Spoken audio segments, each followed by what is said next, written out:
इस प्रकार सृष्टि की रचना की भगवान ब्रह्मा जी ने आदि देव भगवान की खोज करने के लिए कमल की नाल के छिद्र में प्रवेश कर जल में अंत तक ढूंढा, परंतु भगवान उन्हें कहीं भी नहीं मिले। ब्रह्मा जी ने अपने अधिष्ठान भगवान को खोजने में 100 वर्ष व्यतीत कर दिए। अंत में ब्रह्मा जी ने समाधि ले ली। इस समाधि द्वारा उन्होंने अपने अधिष्ठान को अपने अंतःकरण में प्रकाशित होते देखा।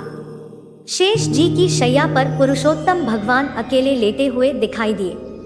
ब्रह्मा जी ने पुरुषोत्तम भगवान से सृष्टि रचना का आदेश प्राप्त किया और कमल के छिद्र से बाहर निकलकर कमल कोश पर विराजमान हो गए। इसके बाद संसार की रचना पर विचार करने लगे।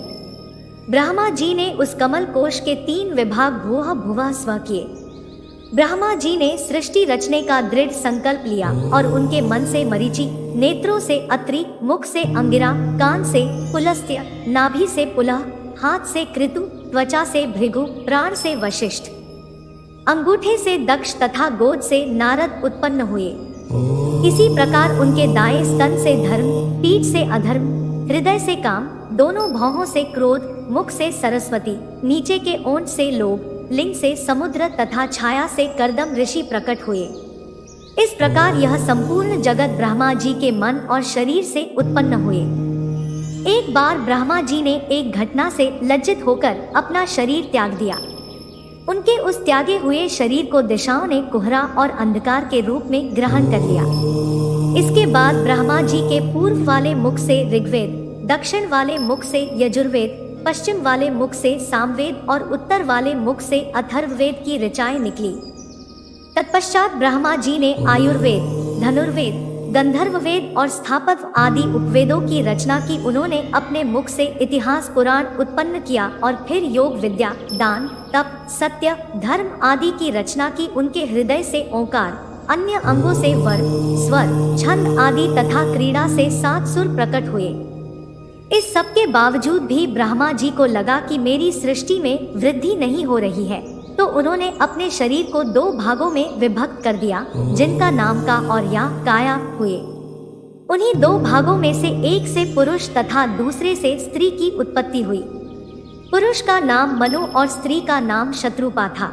मनु और शत्रुपा ने मानव संसार की शुरुआत की। ब्रह्मा जी ने 10 प्रकार की सृष्टियों की रचना की, जो इस प्रकार है। 1. महत्त्व की सृष्टि भगवान की प्रेरणा से संतवादी गुणों में विषमता होना ही इसका गुण है। 2. अहंकार की सृष्टि, इसमें पृथ्वी आदि पंचभूत एवं ज्ञानेंद्रिय और कर्मेंद्रिय की उत्पत्ति होती है। 3. भूतसर्ग की सृष्टि, इसमें पंचमहाभूतों को उत्पन्न करने वाला तन्मात्र वर्ग रहता है। 4. इंद्रियों की सृष्टि, यह ज्ञान और क्रियाशील शक्ति से उत्पन्न होती है। सात्विक सृष्टि, अहंकार से उत्पन्न हुए इंद्रियाधिष्ठाता देवताओं की सृष्टि है। मन इसी सृष्टि के अंतर्गत आता है। 6. अविद्या की सृष्टि, इसमें तामिस्त्र, अंधतामिस्त्र, तम, मोह, माहमोह 5 गांठे हैं। 7. वैकृत की सृष्टि, यह 6 प्रकार के स्थावर वृक्षों की है। इनका संचार जड़ से ऊपर की ओर होता है। 8. तिर्यग्योनि की सृष्टि, यह पशु पक्षियों की सृष्टि है। इनकी 28 प्रकार की योनियां मानी गई है। 9.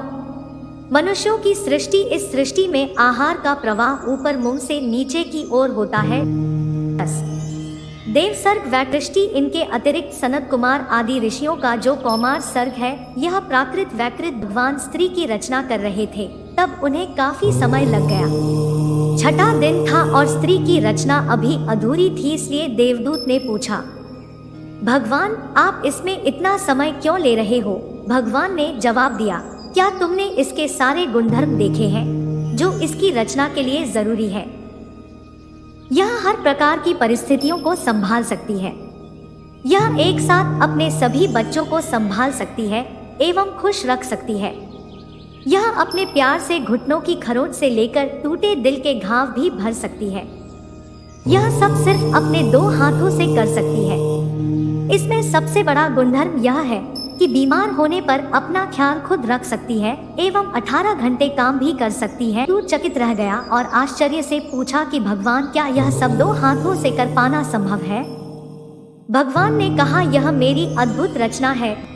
देवदूत ने पूछा, क्या यह सोच भी सकती है? भगवान ने कहा, यह सोच भी सकती है और मजबूत होकर मुकाबला भी कर सकती है। देवदूत ने नजदीक जाकर स्त्री के गालों को हाथ लगाया और बोला, भगवान ये तो गीले हैं, लगता है इसमें से कुछ बह रहा है। भगवान बोले, यह इसके आंसू है। देवदूत, आंसू किस लिए? भगवान बोले, यह भी इसकी ताकत है। आंसू इसको फरियाद करने, प्यार जताने एवं अपना अकेलापन दूर करने का तरीका है। देवदूत, भगवान आपकी रचना अद्भुत है, आपने सब कुछ सोचकर बनाया है, आप महान हैं। भगवान बोले, यह स्त्री रूपी रचना अद्भुत है, यही हर पुरुष की ताकत है जो उसे प्रोत्साहित करती है। वे सभी को खुश देखकर खुश रहती है, हर परिस्थिति में हंसती रहती है। उसे जो चाहिए वह लड़कर भी ले सकती है। उसके प्यार में कोई शर्त नहीं है। उसका दिल टूट जाता है जब अपने ही उसे धोखा दे देते हैं, मगर हर परिस्थितियों से समझौता करना भी जानती है।